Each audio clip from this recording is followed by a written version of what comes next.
The wrestling business has been exposed with the release of WWE Unreal, now on Netflix.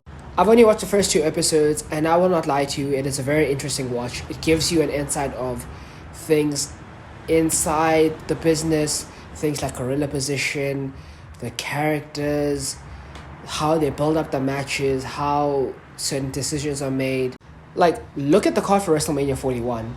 Obviously, we had things that actually did happen, like Cody and Cena. But there were changes, like Seth Roman, you included Punk. Punk was removed from that match against Gunther, and he went into the Roman match. Gunther got Jay. Rhea versus Bianca kind of happened, but you include Io Sky. Io Sky was never supposed to even win the title. Nia Jax versus Jade Cargill, none of them were even in this card.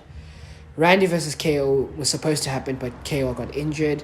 Judgment Day versus Wyatt 6. Becky and Charlotte, that did not happen. We were supposed to get Bad Bunny versus Dominic Mysterio. That didn't happen. Dominic obviously got his moment. I'm happy for him. Braun Breaker versus Drew McIntyre with Stone Cold as ref, which is wild. I don't know how you'd picture and put that match together, but that would have been fun. Rey Mysterio with Travis Scott versus Gable. I think it would have been El Grande Americana instead of actual Gable. Jey Uso, Damian Priest, Sami Zayn, Sheamus, Ludwig Kaiser, and Bronson Reed for an IC title ladder match, which would have been fun.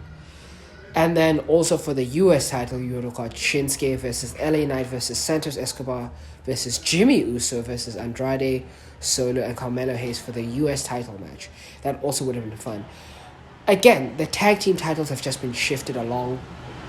Another non-factor here. But do you see how the changes were made? Also, big shout out to Chelsea Green. She's a consummate professional. This woman puts her body on the line and she'll do anything. She even said she'd be a jobber, even if it meant, because obviously everyone has a role. But she puts her body on the line all the time, and you see her story and her background winning this US championship. It's very, very inspiring. So yeah, give it a watch if you do want to see what happens in the background of WWE. And don't forget to like, share, subscribe. I'm going to be back with the full breakdown of the whole thing when I've eventually watched it all. Peace.